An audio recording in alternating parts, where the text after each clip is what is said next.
Good morning, everyone. Welcome back to an episode of Crave with Linda.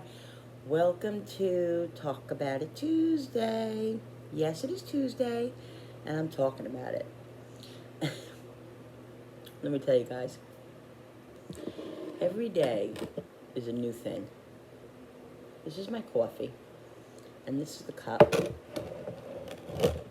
Julie got me this. Home is where mom is. I love that. This cup of coffee is full, but I'm only going to drink about half of it. That's really all I can drink. Half. If I have any more than half, I tend to get nauseous.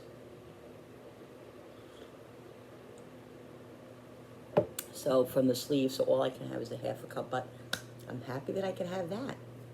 It took me a while to get the coffee right where it didn't give me the D word. So I'm really very thankful that I can have half a cup of coffee. Now, I know I don't look that great. It's morning. It's 9 o'clock. I was laying in my bed from like 7:30 on, just tossing and turning and thinking and thinking and thinking. Could not go back to sleep. All these things just came coming up in my head about what I want to do, more stuff for Julie's shower and all this other stuff, and I just could not close my eyes. So what I did was I took a pen.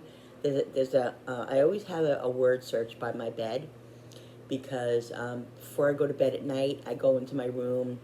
Usually, I sit there and I sit on my bed and I watch a couple of videos or I listen to music and I do my word search. Just love it.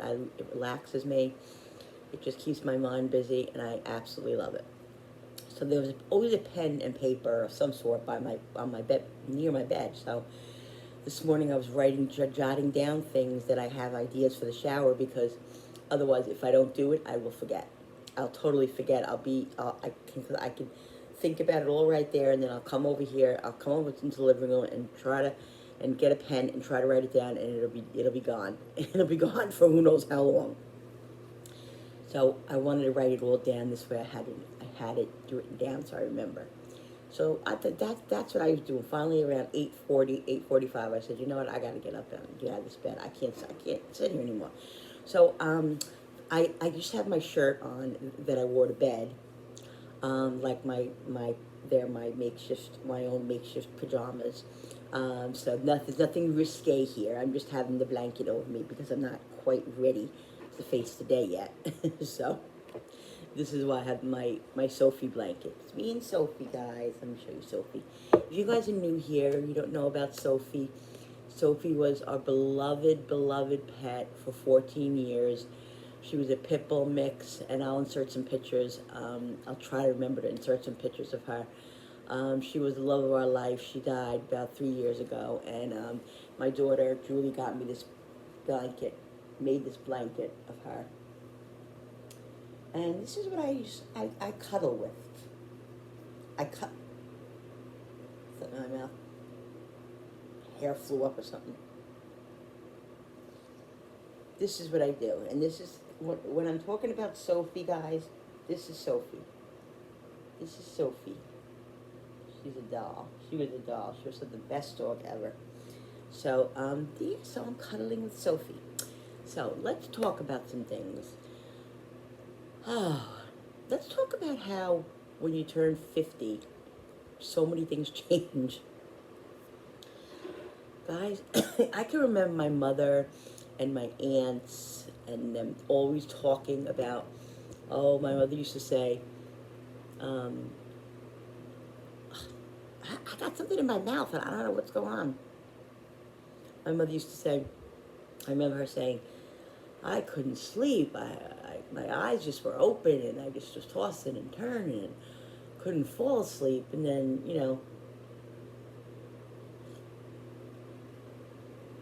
and they would all talk about, because they were 50, they were in their 50s and menopause and all this stuff is happening.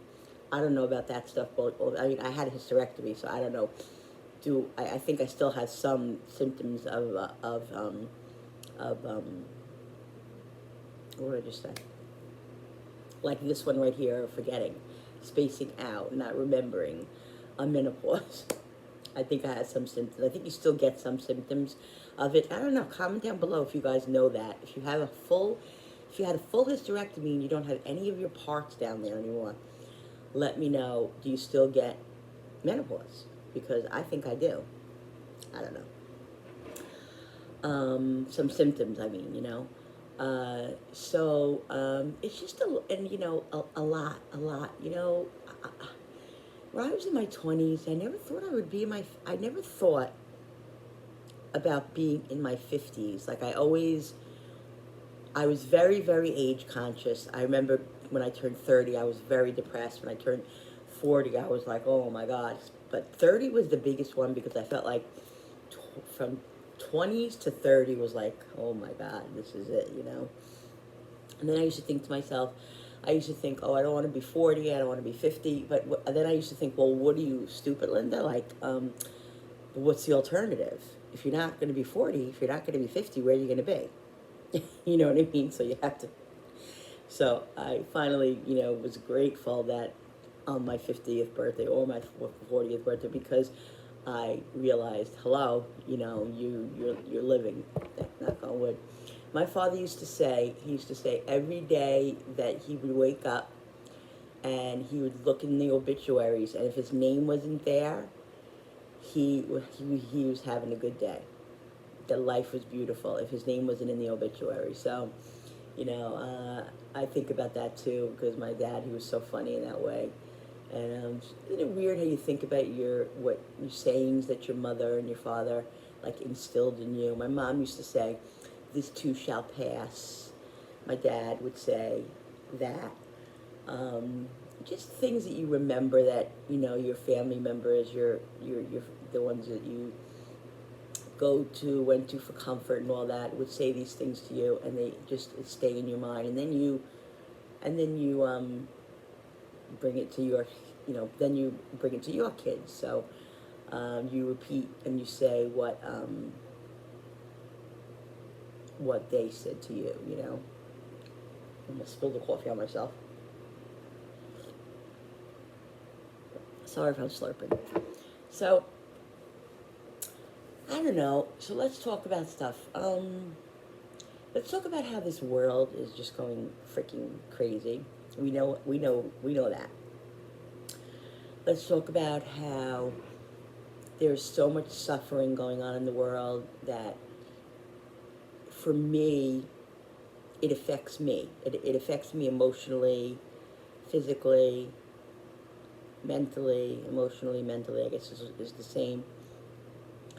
And I need to speak to my therapist about it because it really does, guys. Like, I don't know. Like, I always go to her and I'm like, why does this, like, what happened in Montreal, and people got shot and killed and all this with these shooters and everything else? Why do I lose sleep over that? Why do I cry and feel so depressed about it and so sad that it really affects my life, you know? And she just always says to me that I'm a compassionate person, and that's just the way I am, and you know, everything affects me and all of that, and you know, and you know, it's a good answer, but it's really not a good answer, because I'm like, I don't want it to, like, you know, I don't know. It's rough, guys, and I'm sure you guys feel the same way. You know, everybody has not everybody, okay? Not everybody has compassion, but and empathy, but most of us do. I would hope most of us have a little bit of empathy and compassion. So if you have that, those kind of things are gonna affect you. You know, like it's really eye opening when, you know, I had this thing where I love YouTube. You guys know that, obviously. I've always watched YouTube, you know, cooking videos, and always enjoyed it, and then started really watching vlogs of people. I never know if it's vlog or if it's, what is the other one? Blog? Is it blog or vlog? I don't know. I think it's vlog. I lost my train of thought. See, this is what I mean. I lose my train of thought. I don't even know what I was just saying. Yeah. Um, I love to watch vlogs. Okay, so I've been watching these people, these young. I just, I just pick somebody who looks interesting or something that caught my eye, and I go to them, and then I get invested in them, and I watch them, and I don't I don't I don't like tell a lot of people this because I feel like people will think, oh, you're a depressed person, or you like to see bad things. That's not it. I invest in these people. I'm watching three families who went through or going and went through cancer. One young girl called Tiffany Thinks. She hasn't posted a video probably in about 2 months now, about a month, 2 months. She just got back to her life after 2 years of battling cancer. And she's back to work now, and supposedly she's doing really well. Her scans are clear and all that, and I wish her the best. Tiffany thinks she's a beautiful girl. If you ever want to check her out, just go check her out. Um, Also, I watched the POG family. A young mother who's like, I don't know, she must be like 33 or something like that. I know she's in her very early 30s. I don't even think she's older than that. No, she's definitely not older than that. And she had, her cancer was melanoma. It started on her neck. They cured it. She was in remission and all that, and then it came back, and it came back with a vengeance. And it's in her brain now, and there's just no hope for her right now. And, she's in hospice right now. So I watch her, beautiful family, united family that comes together and that helps them, and just the husband is amazing. They got two young kids, a 3-year-old, I think, and a 9-year-old boy, and it's just really, really devastating. And I've been watching that unfold. Also, I watch Jenny Apple, and that's Jenny and Kyle. Jenny and Kyle Apple, and they had 2 kids.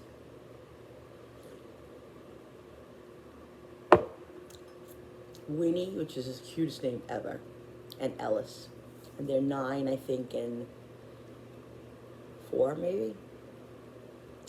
Anyway, guys, it's just heartbreaking. This girl, Jenny Apple, is like 36 years old or 35 years old. Literally, has her whole life. They all do have their whole lives ahead of them. She has lung cancer, and she's been fighting it for the last 3 years, and and she's had stage 4. So, she always knew kind of that her life expectancy wasn't going to be long, because with lung cancer, it's like the worst thing ever, and it's like so hard to cure. And if people live, there's, I think, a 6% chance for people to live 5 years. So I think it's been like 2-3 years for her now. But now she's gone through trials and tribulations and all kinds of chemos and stuff, and to hold off the cancer, and they were doing really well, and she was doing really well, and then she started getting side effects to these trials that she was doing, and it just really started taking over her body again. And now the most devastating thing is that now, like Sarah from the POG family, POJ, it's in her brain. She's got lesions in her brain now. She's got more lesions in her lungs, and there's not much more they can do for her. And so she's taking this approach on YouTube. Jenny Apple, guys, go check her out. She's so beautiful, and the way they're handling this, I'm telling you that I could not handle how she's handling it. I would be under my blanket, which is such the wrong thing to do. Like, my personality is just, I couldn't fight. I mean, I think I would fight for my family. I would want to, but the stuff that Kyle and her are saying are unbelievable. She's literally talking about, she comes on there and she talks about how she's going to die. Like, she's got 6 to 9 months to live, and how she's going to die. And like, she talks about talking about it with her kids, and they told the kids, and they said, but when mommy, and she's she would be talking and telling us about what she said to the kids. And she would say, like, yeah, and Winnie, her little daughter, would come to her and crying and say, Mommy, I don't want you to die. You know, and all these like major, like really, really emotional, sad things. And you know, and Jenny talks about it as if like she's talking about going to get the post office to get stamps, like when I die, you know, when I'm gone. Like she was hugging her husband Kyle and saying, you know, I'm not gonna be able to hug. You're not gonna be able to get hugs from me anymore after that. You know, when I die. And it was like every time she said when I die, I wanted to shut the video off because it was so what's the word, shocking, and just so. I mean, that's really the only word I can use for it, shocking. And it just hit me hard, you know, and I was like, oh my God, like, but then I thought, my God, she's, you know, she's facing it, but then there were times during the video that you can see her eyes while wailing, you know, her eyes getting all, like she was gonna lose it, you know, and her husband, she would hug her husband, who's such a sense of support for her. Kyle, he is the most amazing husband. Kyle from Jenny Apple, and also Josh from the Pog family, Pog.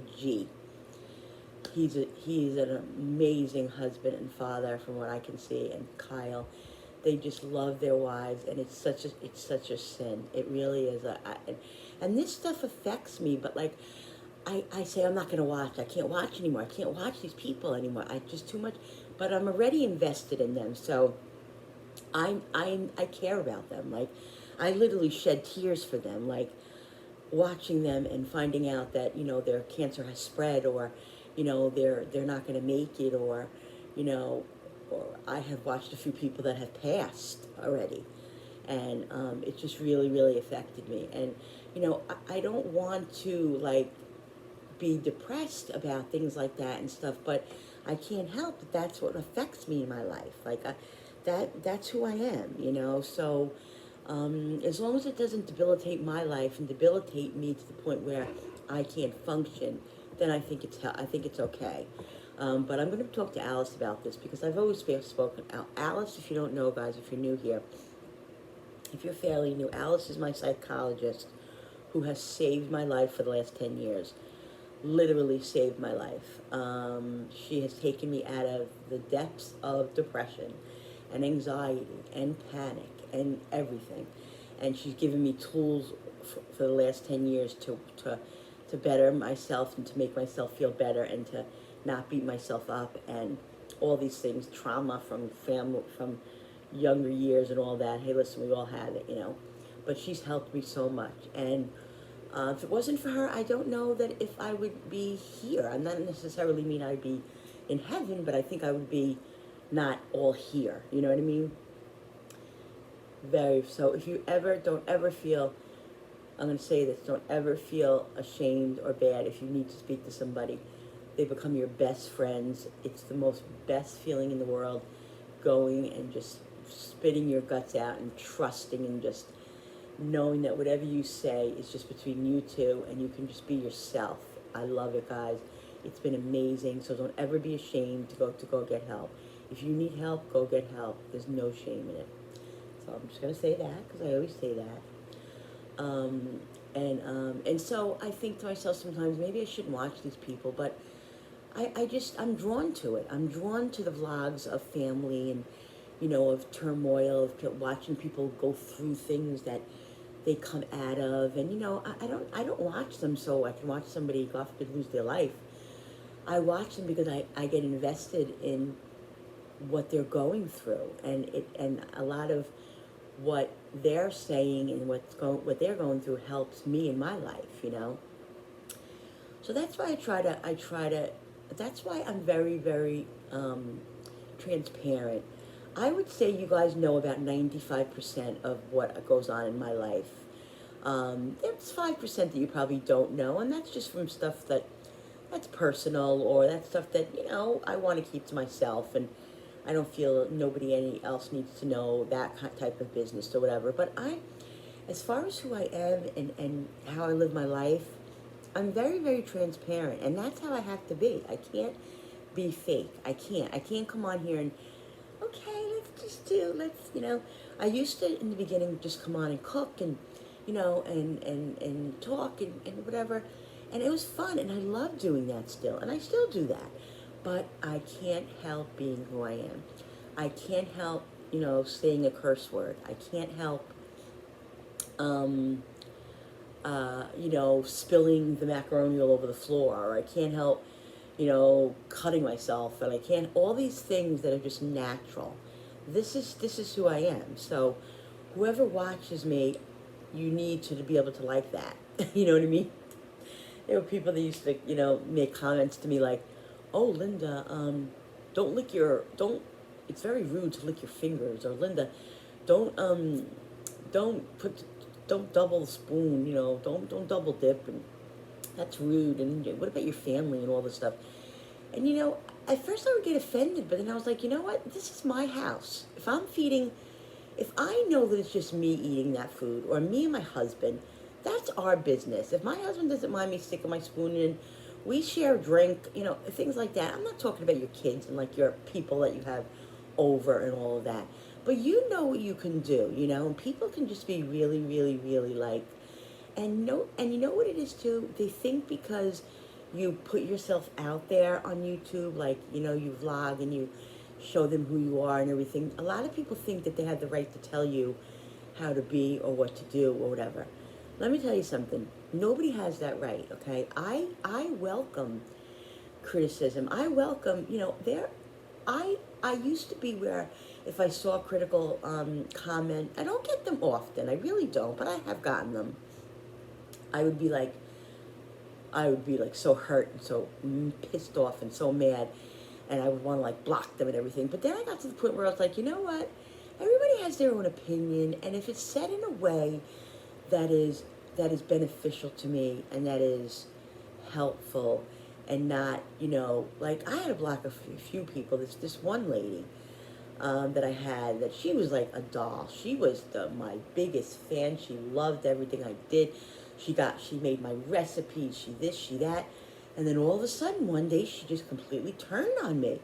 And it was like, I was the worst person in the world. I forget what exactly it was. I'm not going to mention her name. So I had to eventually block her because it got heated and it was bad. And then there was another lady that I just actually blocked, who I've had on my, who's been one of my subscribers for a very long time. She's very, very opinionated, which is fine. Like I said, I welcome everybody's opinion. Everybody's allowed to have their own opinions, okay? But there comes a point when, I just don't want that negativity. Like this lady, I won't say who she is, but if you watch my channel regularly and and you've seen my comments and stuff, you probably know who she is. You won't be seeing her anymore because I blocked her finally after wanting to do it for so long, but I always just felt bad because she always would say stuff like, I don't understand why you say stuff like that to me when other people say this and that. I got to the point where I said, you know what, no more. What did she say to me? And now I'm trying to think because I can't remember. Oh, okay, I want to address one thing too while I'm on this right now. About the super thanks. First of all, I want to say thank you so much for all the super thanks. And it's weird because I like to thank people for it, but I don't want the other people who don't do it and who can't do it for whatever reason that you have, and whatever it is, it's your prerogative, it's your whatever. I just feel bad like when I say thank you to them, but I have to thank the people who extend themselves, whether it's 25 cents, whether it's $1.50, I don't care, guys. It's so appreciative, and it's for you to take money out of your bank account to help my family, or to show a thanks to me for helping you have fun in your day, or killing an hour of your life and making you feel better. I don't care. Like, thank you. I thank you, everybody, for the super thanks. Thank you so much to everybody for just watching. All my subscribers who just watch, even the people that don't subscribe. Yes, do I want you to subscribe? Yes, I would really prefer you to subscribe because it helps my channel grow. But if you don't want to subscribe, don't subscribe, guys. If you want to just watch me and click off, I have no qualms with that. But I just want everybody to know that I really appreciate everything. And this has become, I'm trying to get back to where I used to. Okay, guys, so my son's alarm is going off, and a song that was playing was I'm a mess, which is really kind of odd because I am a mess. So, anyway, I had to click off because otherwise I'll get copyrighted, and I don't need that. Anyway, guys, so what I want to say is when I started this YouTube channel, I literally started it just because I loved to cook. I used to work like at a food store. I would come home, I would get so excited. I would video my meals, and I've been on YouTube for a very long time, but I always had depression, so I always ended up getting discouraged and leaving, and then leaving for 6, 8, 9, 10 months, a year, then coming back. So I was never consistent. So I never was really successful at it. I was successful at doing what I wanted to do and enjoying it and loving it, yes. But what happens is you become like complacent about liking that feeling of seeing people say, "Oh, your food's so good," or "Oh, I made your baked ziti, it was delicious." It becomes like a habit almost, or like I'm not gonna say obsession, because my obsession is I love to cook and I love to feed people. I love to see the reactions. I just love it, and I love to talk to people. I love to talk to people, and I love to give advice, and love to just be who I am, And this is an avenue for me to do that, and to cook, and to show my creativity. I'm a very creative person since I've been a little girl, and I just always love to create. And so this is an avenue for me to do that, and that's why I began. I began doing this. You know what? If I'm making a pork roast anyway, why don't I just video it? At first, it was really hard for me to video. You could talk to my family, and I would be like, I was doing like lives, and what I would do is I would start it, and then I would shut it off. Then I would start again, or when I started recording, I would do 5 takes before, because I was so worried. Like, "Hi everybody, how's everybody doing today?" And I felt so awkward. And then I just stopped caring about that, and that's really God's honest truth. I stopped caring about what I sounded like, what I looked like, because as soon as that happened, as soon as I became myself and didn't have to, worry about what other people thinking, or this one or that one, or I want to be like this person, because you spend your time watching videos, so you get little nips of everybody, and you think, "Oh, this works, that works." But it didn't work for me until I became myself, and that's when it started to work for me. And when I was at like 600-700 subscribers, and I realized, oh my God, maybe I'm gonna get to 1,000 subscribers, because YouTube, guys, if you know YouTube, it is a blood thirsty type of situation. You fight for everything, and YouTube is not easy. People think, "Oh, it's so easy." No. Even though I'm myself there, on myself, which takes all the pressure off of me in that aspect, it's still very, very time consuming, and it can be very pressure-wise, because you want to show yourself, but you also want to do good, and you want to, sometimes, some days I just can't. Like the other day, I just couldn't tape. I just wanted to cook my meal and enjoy it and have fun with it and do what I want, and not worry about the camera, and not worry about, "Oh, did I get the camera view, or did I did?" But the thing is I don't want anybody to get the wrong idea and think that that's not what I want. Like, that I want to do this. I love this, and this is what it gives me an avenue to create, and it makes me happy. It literally gives me something to wake up with, to wake up to, and to say, oh, I look forward to this today. Oh, I'm going to do this today. Oh, I have an idea. And, and it's amazing, guys. I love it.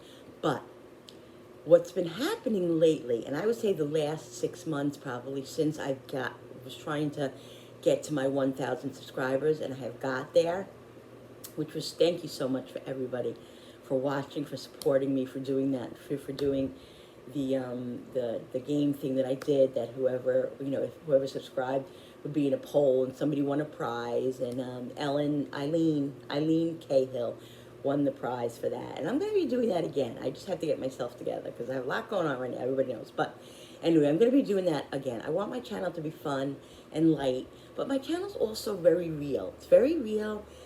It can be very depressing at times. I wouldn't say depressing, but sad. There are sad things I'm going to show. There are happy things I'm going to show. There is some turmoil I'm going to show. That's just who I am, and that's what I do.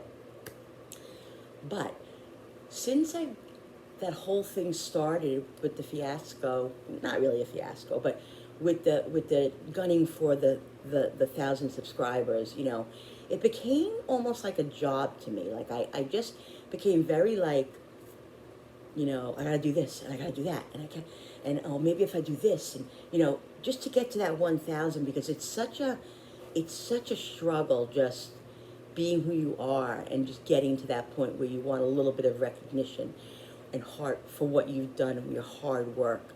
But I don't want anybody to think that that's why I do it, because I don't do it because of that. But I got to realize that after a while, hey, I have depression, I have anxiety, I have all these issues that I can't work outside of the house.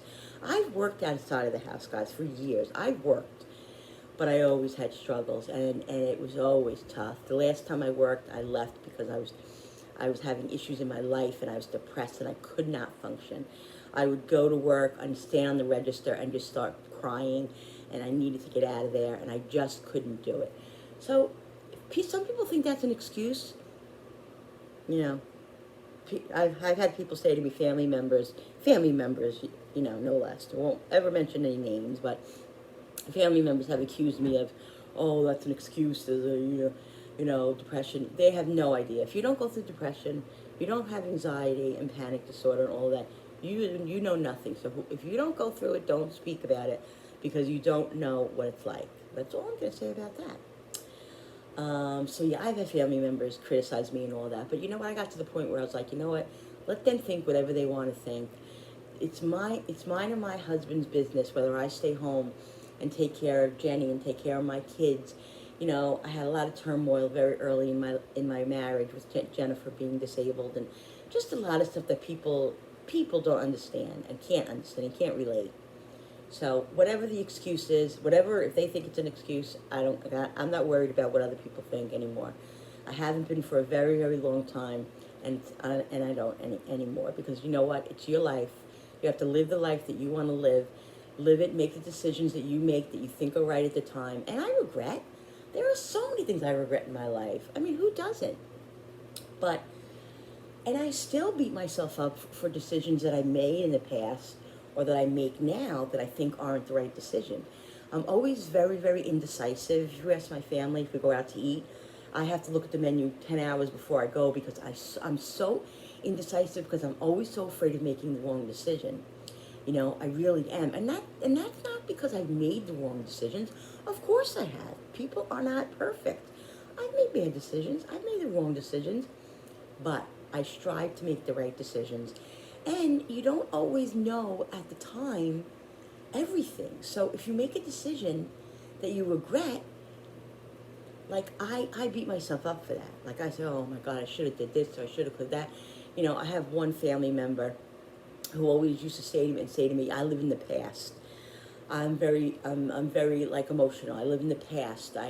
Because it was hard for me when my mom died, and I mourned for so long, and everybody's different. Everybody mourns a different way and all of that.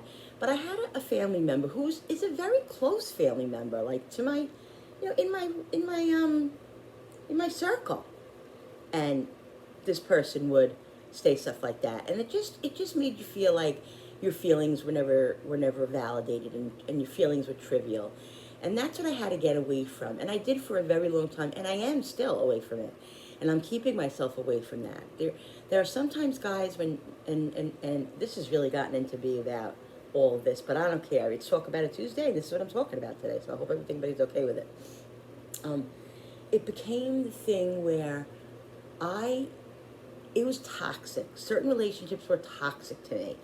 Whether they thought they were right, whether we had beefs or whatever, these relationships were toxic to me, and I had to get rid of them, and it was really hard for me because I have had a very close-knit family for a very, very, very long time. It's my siblings and my extended family with my aunts and my uncles, and just all very, very close-knit family. But there's certain people that just because they're your blood doesn't mean you have to be in a relationship with them. And by going to Alice, my therapist, she's the one who made me feel okay about that, because I always felt like I have to have a relationship with them.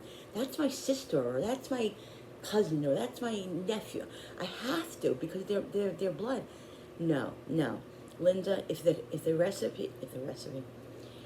relationship is toxic, you do not need to have a relationship with them. Can you love them from afar?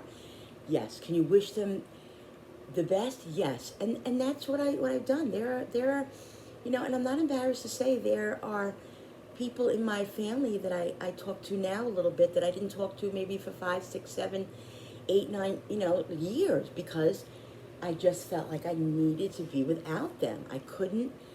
And the thing about that is like really hard. Like, my ex-brother-in-law just passed away, and he was an amazing person, amazing soul, and just give the shirt off his back to anybody. It was my nephew's dad, my sister's ex-husband, but was very still much in the family, and just was a great person. He had his faults. Oh, boy, let me tell you something. He wasn't perfect. We went through a lot with him, but he had a good heart and a good soul, and he was amazing. And I felt so bad when we went to the awake. Okay, I'm going to tell you guys something. I'm going to be completely honest with you guys, because I love being honest with you guys, because I really don't even care. I really don't care what anybody thinks of me. If you want to think bad of me, think bad of me.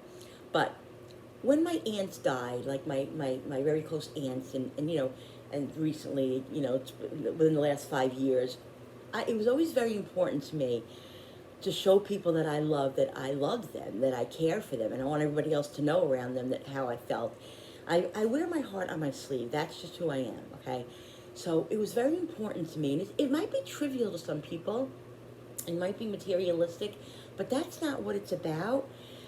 It was important for me to send flowers and have my name on it and write how I felt about these people, because I wanted people to know, and myself, more than anybody, myself, how I felt about these people, and that I loved these people, and that they meant so much to me, and whatever, and so when we were going to, nowadays they have 1-day wakes. There's no funerals. There's no people get cremated. It's just that's the way it is.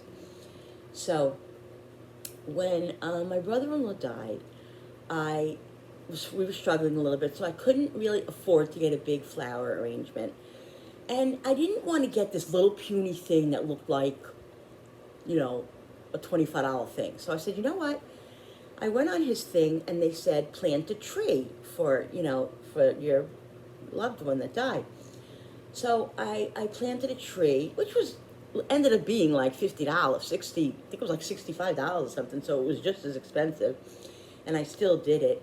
But I felt, when I got to the funeral home and I saw all the flowers, I felt horrible. Oh my God, what are my nephews going to think of me? Oh my God, what is my sister going to think of me that I didn't send flowers? She's not going to know that Vinnie meant so much to me.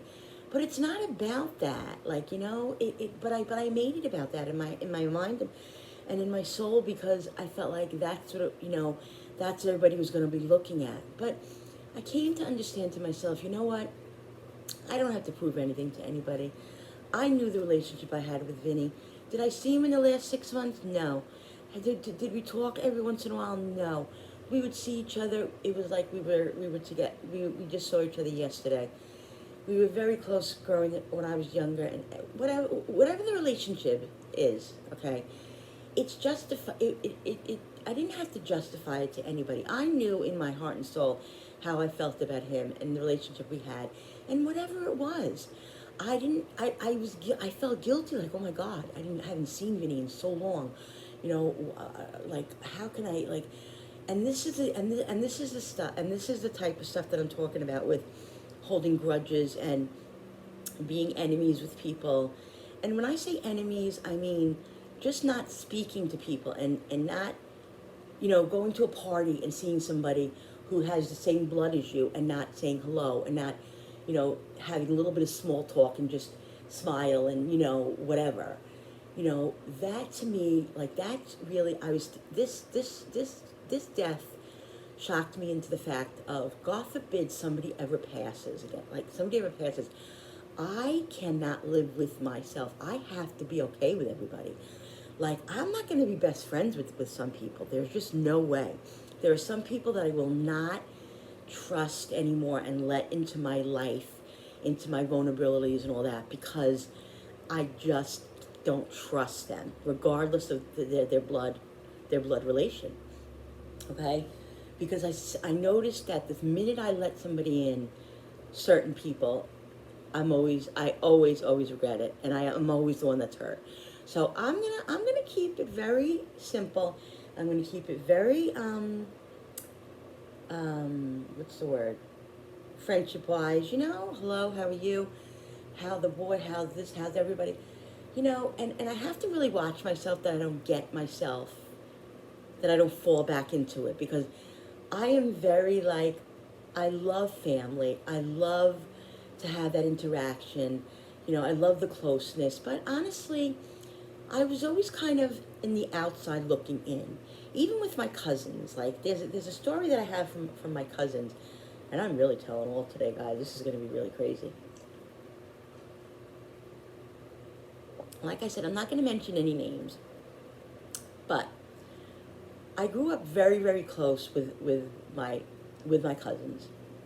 But one cousin I was very close with. My mom and dad were married to, two sisters married, two brothers, and we were very, very close. She probably didn't realize who this is, but I don't even think she watches me, so it's okay. But I don't think she'll be upset. I'm not going to say her name or anything, but just a quick example. I was very close with her. We were like sisters. I lived with her. I lived at her at times, and we would talk about, oh, you know, I had two sisters, and she didn't have any sisters, and we would talk about when we got married, I'd be her maid of honor, she'd be my maid of honor, you know, and we would just, we were so close, and it never had to be said. It never had to be said. It was always felt, and I always felt like that's the way it was always going to be. And I was devastated when she got married, and she did not live up to that. She didn't live up to that. She didn't have me even in her bridal shower, never mind not her maid of honor. That was the most hurtfulest thing I've ever felt in my life, guys. It was so hurtful, and I still till this day hurt for that. She had another family member, which I love to death, and I'm very, very close with, as her maid of honor, and it was just very hurtful, and it really, really was very, so I always felt like, no matter what, I couldn't trust anybody. I was always on the outside looking in. I never felt good enough, never felt like, you know, I was going to be the bride, not the bridesmaid, or you know what I mean? So that was something very hurtful. So those are the things that I'm talking about, why I have such issues with trusting my feelings or vulnerability with anybody. And this is what I've worked on for years and years. So I've learned through therapy and a lot of work that has to be worked on every day, that I have to take care of what's myself. In order to have a good life and a peaceful life, I have to take care of what's inside of me and myself. And if that's cutting certain people out of my life, regardless of what the reason is, then that's what I have to do. So if somebody in your life that's toxic, guys, I'm telling you, the day that I did it was the day that I started living. I started living in my own body. I felt like a new person because I no longer lived my life for somebody else. I was so, these people who I had issues with all my life, who I'm going to tell you another thing about it in a minute. I had issues with all my life. You would say to me, you're so tolerant, Lynn. Linda, you're so tolerant. Why are you so tolerant? Like, which means, you just take everything. I took everything because I always wanted to be part of the crowd. I always wanted to be a part of everything, but I was always left in the lurch because I was the youngest, and I was, this, I was that, I was shy, I was, they labeled me, so I became that label. So I just couldn't do it anymore. And something happened, and it was a very, very, very traumatic time for my family, my immediate family, my kids, my husband, and myself. Something had to happen, and it happened, and it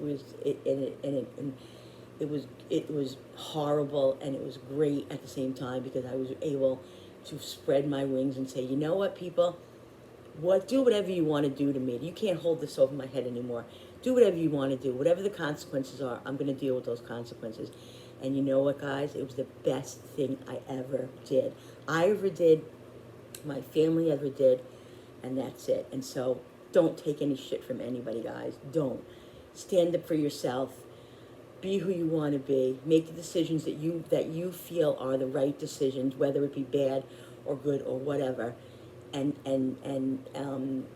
accept them, and try not to have regret. But it's very hard. I know everybody regrets, but that's life. You live and you learn, guys. You live and you learn. Just like you have to let your kids live and learn. It's very hard to do, but you have to. So, but anyway, those family members who I was alienated from were also family members that I loved so much, that I wanted to be so close with, that I was very close with when I was younger. They were very nurturing to me and took care of me and loved me and cared about me. And I know all that. And till this day, I still love them. I love them. And, it's very hard because I'm very drawn to those people, even though I kind of don't like who they are and certain things that they do. Do I love them? Yes. Do I ever wish harm on them? No. Do I want them to be happy and safe and taken care of? I can't even say 3,000%. And I don't want to ever have somebody pass that then I say to myself, oh my God, but there are certain people in your life that is going to happen.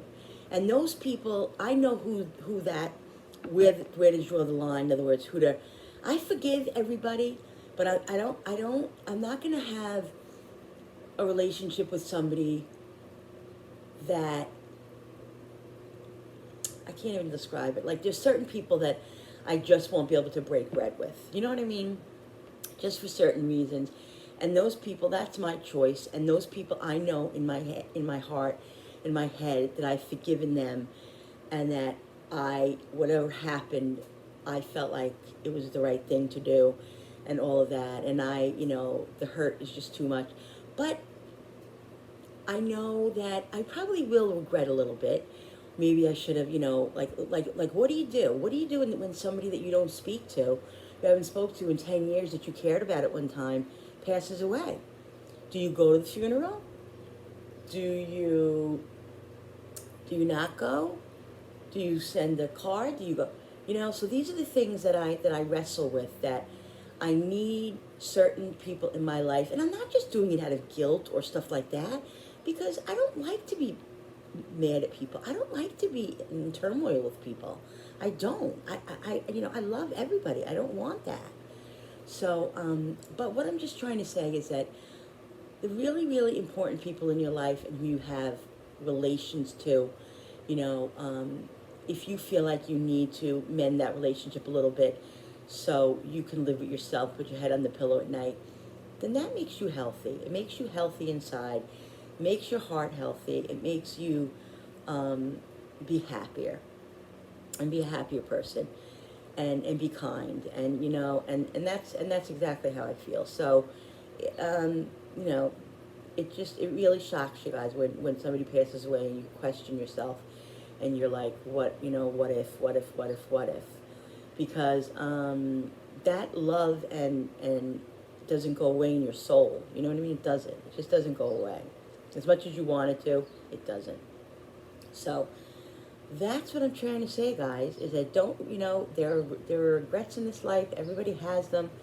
I have so many. If I could do my life over again, I would probably do so many things. I know I would do so many things different, but I love who I am. I love my family. I wouldn't trade them in for the world. Jennifer's been, what I call Jennifer is a beautiful disaster. And that's exactly what it was, a beautiful disaster. It was a disaster.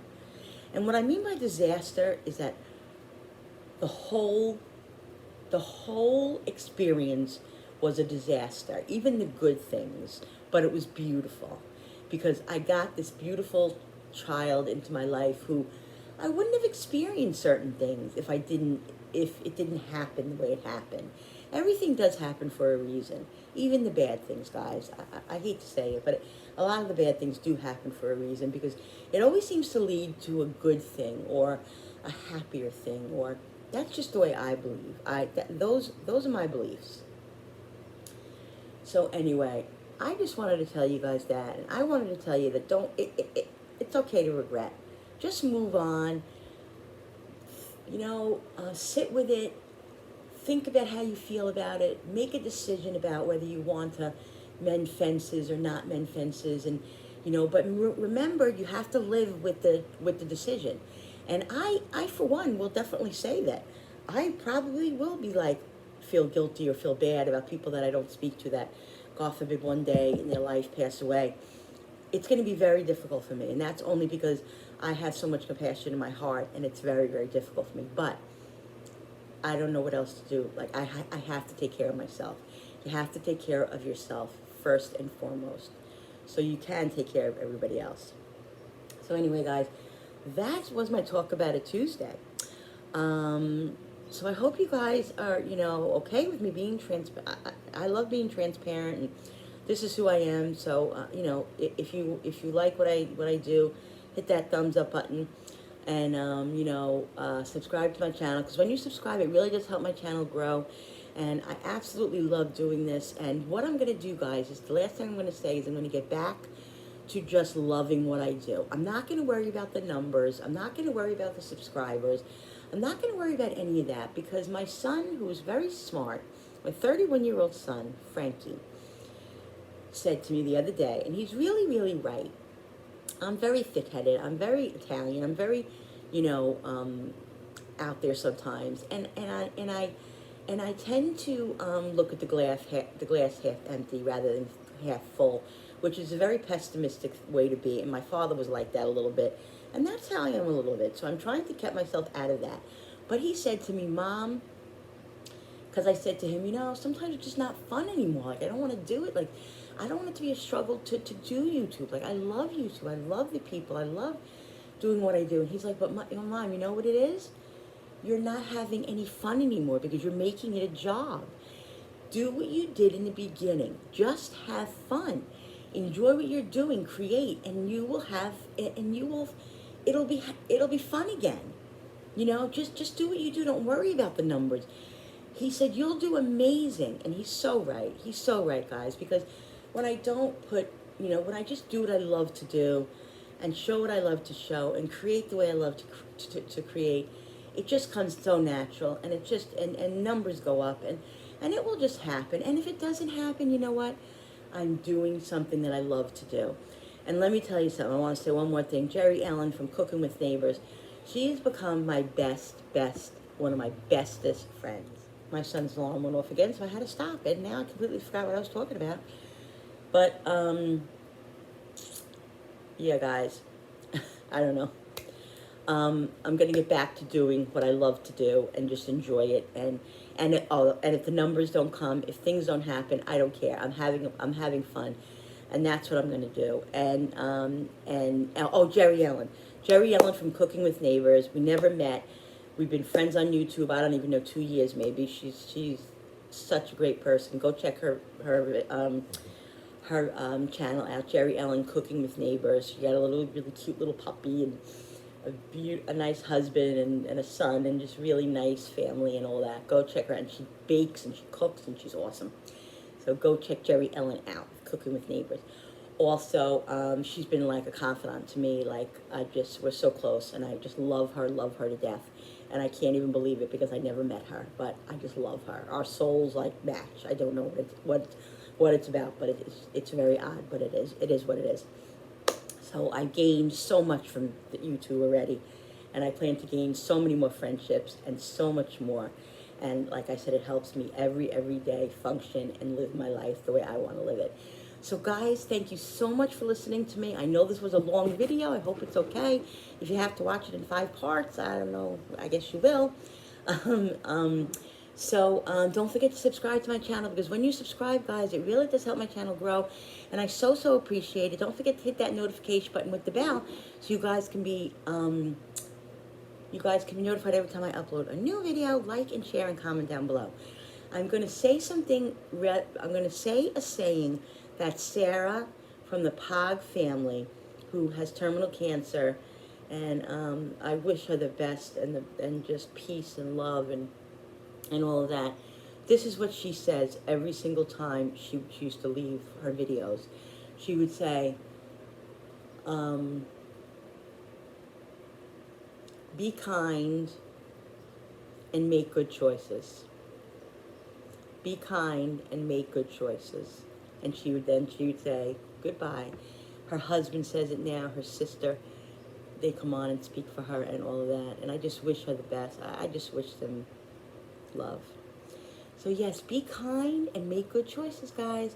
Love yous. I'll see you on the next video. Bye.